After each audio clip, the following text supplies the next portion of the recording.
Hey, sculpture class. Today I'm going to be doing a small demo about wire bending and also talk to you a little bit more about your drawings. So for my example, I got some different pictures from various sources online for a brontosaurus because my son's room is dinosaur themed, so I thought I would use the chance to make a project of a dinosaur for him for this demonstration. So I got various photos and then did a sketch off of them. I have it at, this drawing is 12 inches by about 4 inches. Well, actually it's a little over 12 because this line at the bottom is 12. So I figured out it's about 1 to 3, 4 by 12, so it meets the project requirements of how big it's going to be. It's actually bigger, which is probably better. I might even make it a little bigger because some of this is very detailed. But nonetheless, I have here my light tracing box, light table. It's just a LED light that plugs into the computer USB to be able to trace with. It's only 9 by 12, but they're pretty useful. You could use a window, lots of ways to do this. But I want to give you a little tip here. The reason why I'm doing this is because I'm going to use it to do a continuous contour drawing over my drawing. You can use tracing paper as well. Technically, you can just do a continuous contour drawing by looking at your drawing, your other drawings or photographs, so you don't have to do this, but it's helpful. If you see up here in the corner, if you're ever tracing, I put this little L shape. That's so I can use it as a registration mark. They do this in printmaking. Technically, I should probably put one over here also, but it's fine. Because I'm going to keep the paper square to the edge, so it'll work the same. But this is really useful. And then on my tracing paper, the paper that I'm drawing onto, that's tracing, not tracing paper, but the paper I'm using to do the new drawing, I've copied the little L. I guess this is more like a 7. This direction, and that way I can keep making sure that this whole thing is lined up properly. So that's just a little tracing tip. Now what I'm going to do is use this to be able to, let's see if you can see what I'm doing better. Oops, sorry for if you got dizzy from that. I'm going to be using this setup just to do a continuous contour drawing like I showed you in the video. I might have to turn this a little because I'm sitting at a weird angle to this on my desk, so let me turn it this way, just let you know. I'll try to reset up the video as best as I can. I wish I had a house cinematographer, but alas, I'm left to my own devices. So, let's see here. Let's get that in close and move this back a little bit. There we go. Looks like you can mostly see it. Turn it upward. I'm using a little tripod, so narration about it is fun and interesting. Waha! The joys of online learning, huh? And then when I do the wire, I'm going to be using my trusty needle nose pliers with the little side cutter right there. And then I have the wire, that's the rebar tie wire that you'll have. You could use other ones like I talked about, but this is the most accessible to find, and it's about the right gauge. Pretty easy to bend, but not so easy that it's so thin that it just completely loses its shape all the time. Comes in big spools like this. I have some from before.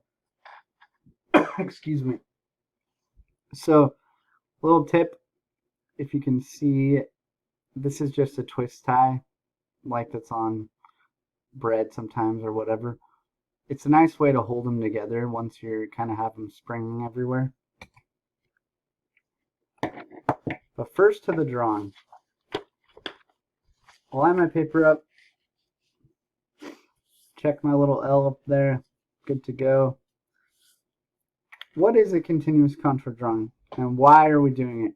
We talked about this already before, but I just want to reiterate it. Basically, it's where you don't lift your pencil, and you're going to try to define the form of the dinosaur with more wires than just an outline, right? Because you need to have extra lines to make the volume. We talked a lot about this.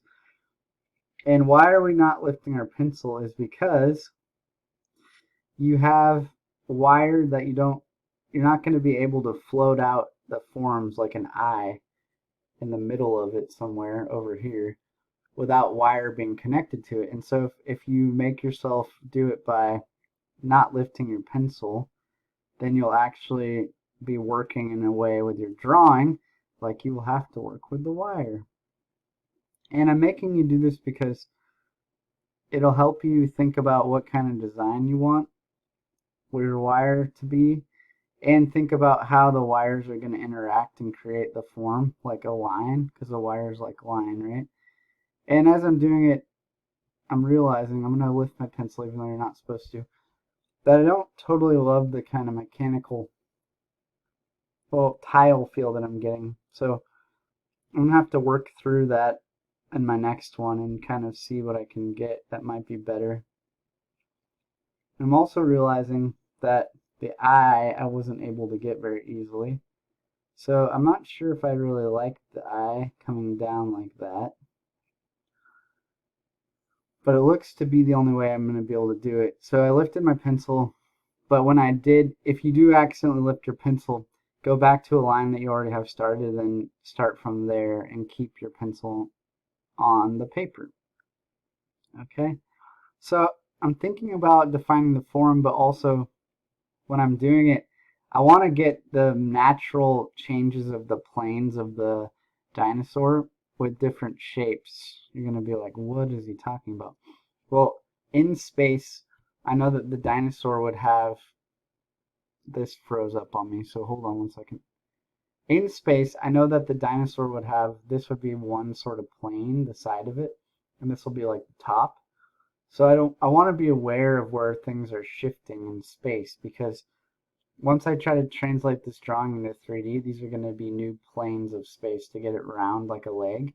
So I'm probably going to want to kind of get some lines that work for me to like round it. So more lines when it's going convex and concave to define the changes like you would in a cross contour drawing. If you've ever taken drawing with me before, you'll understand that term.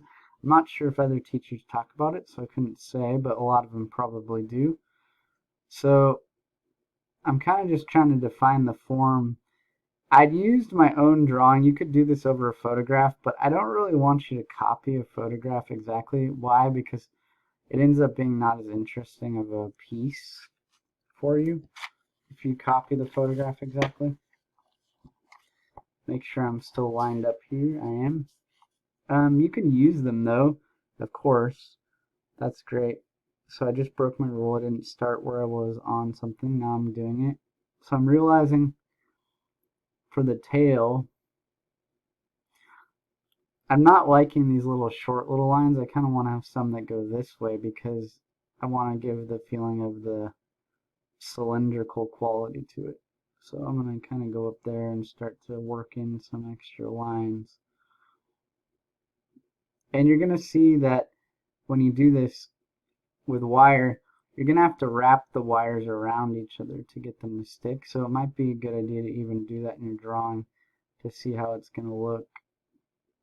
If you wrap them, pretend like little vines are going across from each other, because that'll be how it'll look, and that'll be how it will look when you do your wire. So you're trying to help yourself out so that when you're planning it's actually looking similar to how your wire will be, and you're going to work through the ideas of what you're interested in it looking like. Yeah. So I'm thinking for the tail, I might want to get it kind of densely wrapped. So I'll have to go back and forth and kind of build it up when I'm doing it. because otherwise I won't have a line. You can't just draw a line with the wire and then wrap around it because it bends it. If you tried to just do a wire like that, and tie it off here and do a wire like this, and then wrap it around, it's going to just make a big mass of wire. So when you go to do your wire, you have to actually wrap it around like this type of thing. One wire is going here, and the next one you have to wrap around. If there's a wire down here, it's almost like making a big net maze, like a net mazing net complex, like weaving, I guess, is a better than maze. But like I say maze because it's like a big old moving line, but it's like weaving or making a net of it so that you actually can get the form without crushing everything. So I'm going to maybe draw like that with it so I can kind of get the idea. I don't particularly like when it gets really mechanically patterny because I think it starts to look a little cheeseball for some type of things. Now, if I showed you an example of like someone who did a pineapple and they did it that way, well, it makes sense because a pineapple has a reoccurring pattern on it, like a motif of that shape because it grows that way in nature. So then at that point, it actually makes sense to do that because it's following the form of the pineapple. But for this biomorphic type of form of a dinosaur, that would maybe look it wouldn't look good because dinosaurs don't have, I mean, they have scales probably, but I think trying to emulate the scales with a pattern all over it will look a little bit funny. It could look cool, but I'm not really personal aesthetic, not a like judgment of people who do it. There are people who do that artistically. Personally, my aesthetic, I'm like, I'm not super interested in that. I'm more interested in capturing the planes in interesting ways with shapes that I like. So that's looking pretty cool. I know there's going to be a big shift right here. I'm going to start again with my pencil on a line. It's already there. That way it's a continuous contour drawing. And I'm going to keep defining the form. Sometimes I'm going to do shapes that are bigger and then smaller to do the convex and concave. It looks like right here I'm going to need to thicken up this wire because otherwise it won't show from the rest of it as well. If you notice with my drawing real quick, I want to show you this clearly, that I have a really strong, remember I said gestalt, overall shape, outline? This drawing has a really strong gestalt. There's 4 feet that aren't overlapping each other. They're spread out. So when I have the wire, you're going to be able to see through it. Well, it's not going to create as much of a problem because if a foot's behind a foot, it starts to get really complicated. If you can see through one foot back to the other, it gets like, what are you looking at? But if they're spread out like this, then it's very clearly 4 feet, right? That's one thing. And then it's a view of it where it has a really strong head, and there's not a lot of weird overlap, so you can really tell that's a dinosaur even without the detail. And even as a like line drawing like this, you can tell what it is once I finish it. And you're going to want something that operates like that. It'll be the most successful way of doing this project if you have something with a really strong gestalt, is what it's called. See, I'm using that little L7 shape up there to help me with what I said about lining it back up again. So that was useful. Okay. So the parts that will be confusing are like here to there, but it'll be okay because this will be round and it'll kind of poke out at different angles. One will go towards the far side and one will come to the near side when I'm making it, so that'll work. So I'm just going to keep doing this. I think you get the idea. I'm going to pause it for a second, finish this off, and show you what it looks like, and then we'll get on to some actual wire bending here. Alright, so I want to show you something important. When I'm doing my drawing, I'm thinking about it being like a net, because if I just tried to do a line straight across here, it wouldn't hold its form very well. So I kind of have to work like a up and down and back and forth, because I want to get the wire to stay in place as I work. If I tried to run a really long wire just all the way down it and get it the right shape, by the time I got a couple of those, they would completely lose their shape once I added these cross pieces to keep it. So I kind of, when you work, you're going to have to kind of work like this, like you're drawing it from one direction. I'm realizing a mistake I have right here. See this big shape? That's not going to work very well because it's not defining it. So I'm going to go in here and pretend like I'm doing this with wire to give you the idea what I'm talking about. See if I wanted to work back and forth. So I have to work like this with my wire. Okay? And you're going to have thicker spots wherever they're joined together, so you're going to want to pay attention to where those linkages happen, because that'll be like focal points visually. This is going to be a problem here too, so going to need to add an extra wire there probably. So I'm going to add a little more in my drawing to realize that. And I'm realizing here I didn't get enough of a line to hold it together. So I had some big open spaces. That's fine. Once you start working with wire, you're not going to be able to get it exactly like you're drawing, but it'll help you have a good idea. That was my original, which I like. This is more how it's going to work in wire.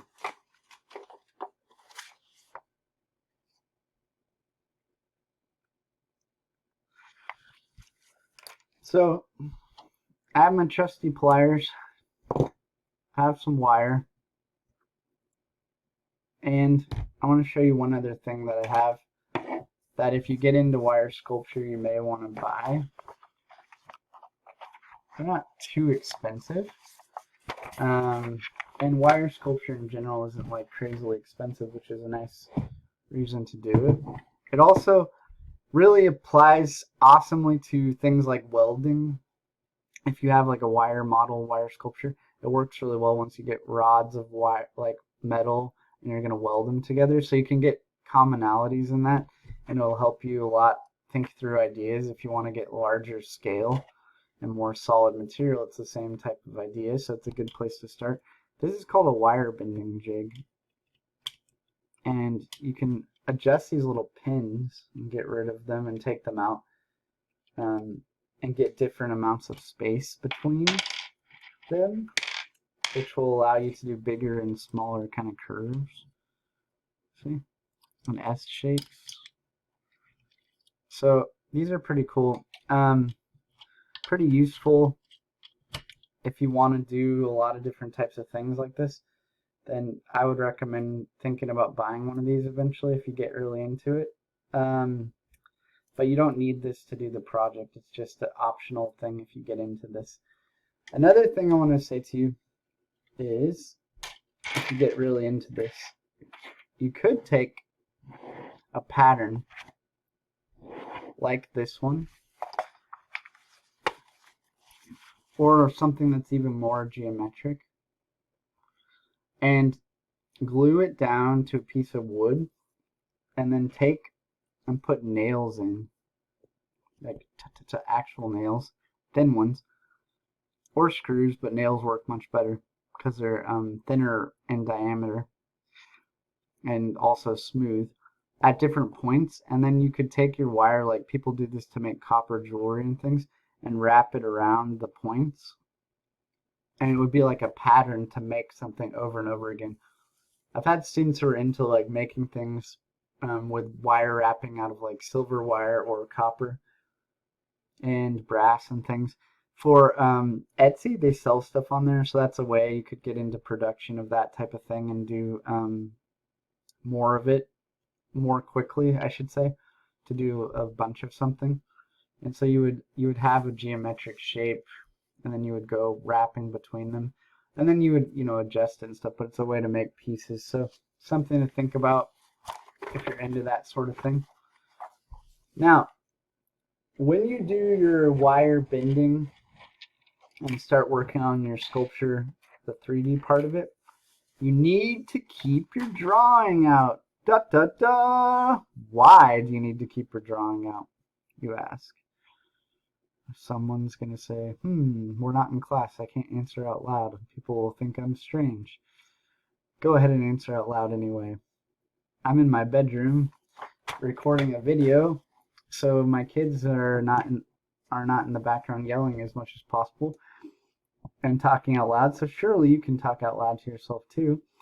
The reason why is because you don't want to just try to remember your drawing and what you're making. You want to be able to look at it and compare it over and over again. And so someone out there is going to be like, oh, I left my drawing in my sketchbook. I don't feel like getting it out. I'm not going to work off of it. Well, you're going to regret it, believe you me, because it won't look as good if you don't have a plan. So you want to really not just try to memorize the plan, but use the plan while you're working. Now, where do you start? One may ask. And I say, that is a good question. And the answer is basically at any side you want to start working your way into it. But the first thing I recommend doing is just getting some of this wire and getting it off the spool and just start kind of working with it a little and see how it feels before you do commit too much to anything. Just kind of get used to it a little bit, and you can try to kind of do a line with it or something, but don't get too serious about the first little bit. Have a little playfulness with it and see if you can see, just how wire works, so to speak. You probably are like, I don't need to know how wire works. I've worked with it 1,000 times. Okay, if you're that person, then don't worry about this. Just get started on your sculpture. But for most of us, a lot of us, we haven't used wire a bunch. Safety precautions right now. As I'm unspooling it, it is sprung into a little, it's tightly wrapped, so it has a little bit of tension on it. So you're not obviously going to want to poke yourself in the eye. You're going to want to be careful. In welding, the way they handle not having that problem, and also to say which side is hot and which side's cold, they have a little bend over. You could do something like that if you're accident prone, but you don't have to. The main other thing is this edge that you cut is going to be sharp, and then the pliers are going to be sharp right here. Tool wise, that's going to be your main thing, is don't pinch your finger. And I want to draw out the point that you could use this part way up here to bend with also, not just the tip of the pliers. And that different parts of the pliers are going to get different circumferences. What do I mean? Well, down here, if you bend, you're going to get a really thin is the wrong word, a smaller circumference to your circle, right? You see that? If you bend further up, you're like, this is obvious, I know this, but just think about how the tool works for a minute. If you bend further up, you're going to get a bigger loop, right? And if you bend really far up, even a bigger one, right? So you're also going to be maybe easily get your pliers trapped in there somehow, so you want to be careful of that while you're working, kind of how your exit strategy is to get them out, depending on how you bend it. Not too big of a deal, but you never know. Another thing about wire is it has a sort of memory to it. So once you start really bending on it a lot in a certain spot, it kind of wants to go a direction, and if you keep bending, it can break eventually or get a little weak, so you want to be careful of that. Also, let's pay attention to this. I'm grabbing the wire out here and I'm bending. See how far away it's bending from where I'm pulling? This is the leverage point. I can change it by using my other hand, right? Or two pairs of pliers, I should say. So that's something you may end up wanting to try sometime, is depending on how this is going for you, if you have two pliers, you can use one to hold it so you don't ruin your sculpture if you have some detail, and the other one to keep bending. You know, once you get stuff bent, you can kind of mash it down too if you needed to get the shapes. You're going to have to play with it. You're going to have to get frustrated sometimes. It can be a little frustrating, like anything new that you haven't done before, and see what you can do. Something I want to say to you is, see this little shape I have right here on the end over here? Well, that can be a good way to kind of connect pieces together. It's a little bit too narrow right now, but if you have one of those little like hook hanger pieces, like the end of a clothes hanger, and you go like that, you can get a nice little joinery spot like that. Okay, so that can be pretty useful. Look at this right here. This is not moving very much. Can you see that? Let me see the video. This isn't moving. That's what I was talking about joining. This isn't moving very much because I have like extra wire keeping it firmly in place. If I didn't have this in here, it would move a lot more. Okay, but I want to also make you think about this idea. Say I have something joined like that, and then I can actually, you know, turn out the other piece afterwards. Now it'll move a lot more, see? See what I'm saying? So that's, you got to think about how tightly things are wrapped around each other, is what I'm trying to say. If you have something not really wrapped very well, then it's going to keep moving. And that's why I was saying working on your drawing in ways that are more like weaving or making a net, because it'll add strength and things won't move around as much. Okay? If you get too much extra wire in one spot, you can kind of like, to tighten something up, you can give yourself a little torque and bend somewhere to kind of tweak it a little bit, and it'll take up extra wire. And like I said, you're going to really have to just play with it, because your form is going to be a kind of individual. Your idea will be individual. And so some of the things you do will have to be a little different than other people's. But if you're having problems and it's not working for you, by all means, I would love it if you would set up a Zoom meeting with me if you need to during my office hour, or email me. We can figure out a different time, or send me some pictures or a video so I can see what's happening while you're in progress. And my last big suggestion is going to be this: work in as long of pieces as possible, because I'm going to cut this off because it's not exactly like I want, but I'm just showing you playing around with wire. Say that I have this piece. I cut it off with up here, a side cutter, put the wire in and carefully closed it down. Say I have this piece and I want to join it into something. Well, and I have a bunch of little, if you tried to work with a bunch of little pieces and join them together, this thing would just flop around everywhere, because it's very difficult. It can be very difficult to get them to stick together really well without sliding around. For example, here, say I have this piece and I want to join it onto there. Well, I'll do a little bit of a V shape to get it where I want, and then I have the other one like this over here, crossing over with another V shape, right? I'm using my fingers, should be using my pliers. It'll be easier on me, my hands. I'm trying to hold it inside the camera, is the problem. It's going to want to move around no matter how tightly I try to get it wrapped, because it's a new piece, and even if I got it really tight, it's like a little eye hole, a loop, right? So that's why you don't want to work with a bunch of little pieces, individual pieces, because even if you can get them tightly crimped together, they just don't ever want to stay exactly in the right spot, and it it just makes it really challenging. So, like, say you have that, and even there, I wrapped it sideways. See how I did that?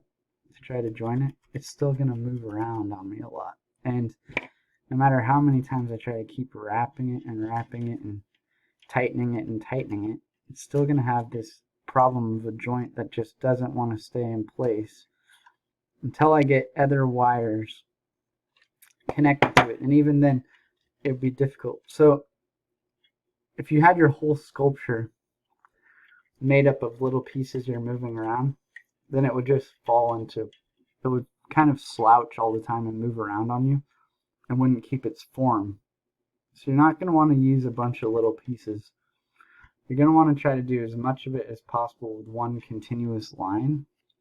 And that's why I had you not lift your pencil, because you're trying to make it, your drawing like you're going to need to make your sculpture, right? So that's that. And this is going to take you some time, so you're not going to want to just wait till an hour before it's due, even though people like to try to do that and work on it. This is a serious project, takes some serious time. I want you to post about it and share your progress and help each other out and say what's working and not working and show me what's happening so that I can really see what you're doing like we would in class. We would work on these for a good amount of time.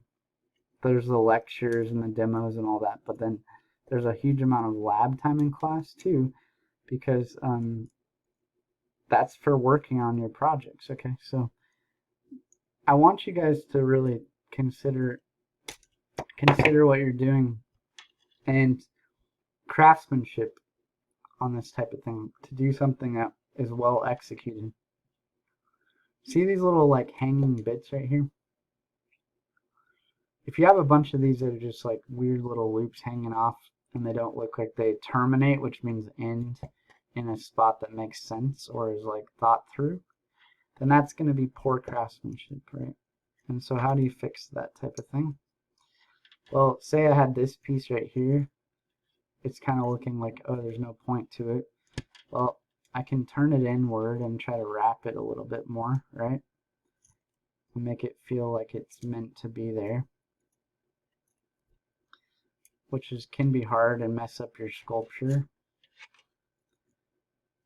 But you're gonna want to do that, okay, even if it's hard, and get it really wrapped in there.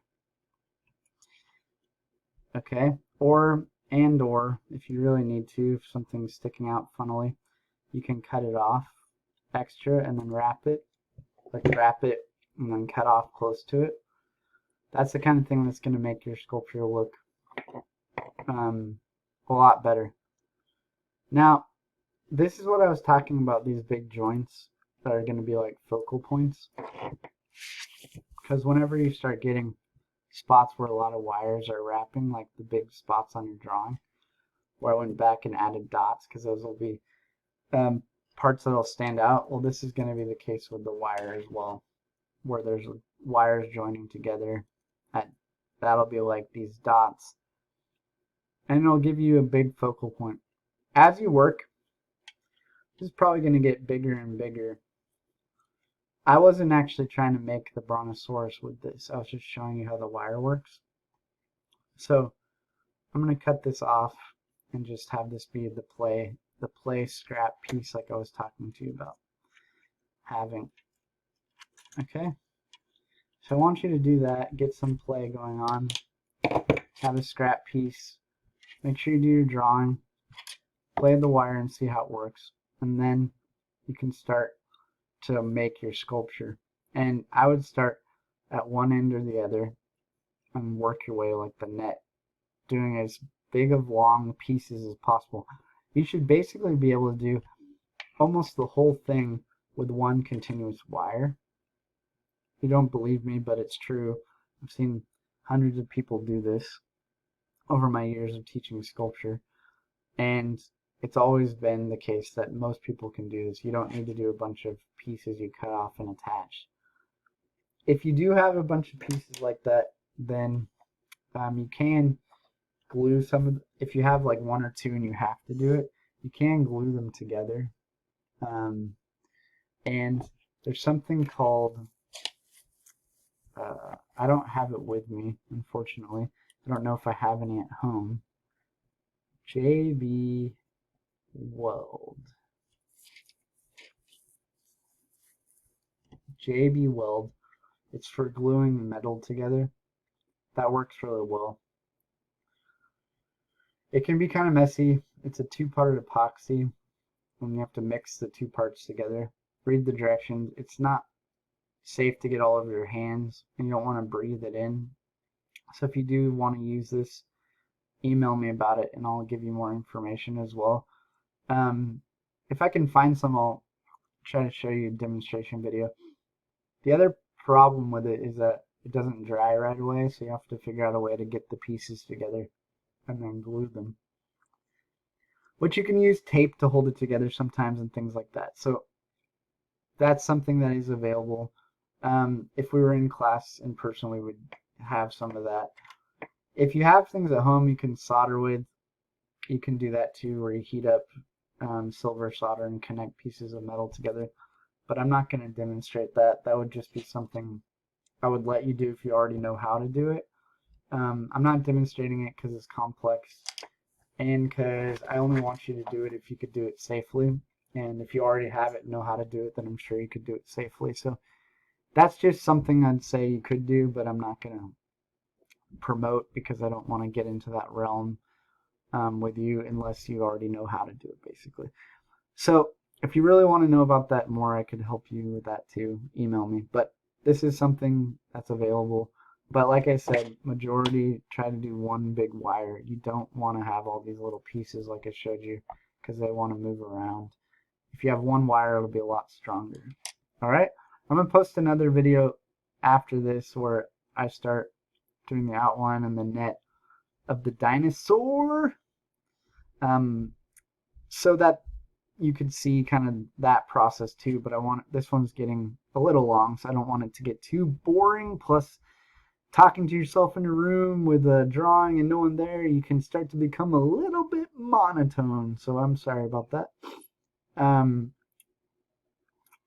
I hope this is starting to make a lot of sense, and I'm looking at my drawing and realizing, oh, I didn't have any not crossing nets over here. That's not going to be good. The hardest part about some of this is going to be the little details, like on mine I realized the toes and the eye, so I'm going to have to spend more time on that. But some of it I'll have to let go of the detail I want, but a lot of it I can get. I can get this type of stuff, so, you know, don't give up easily. Keep at it and do your best, okay?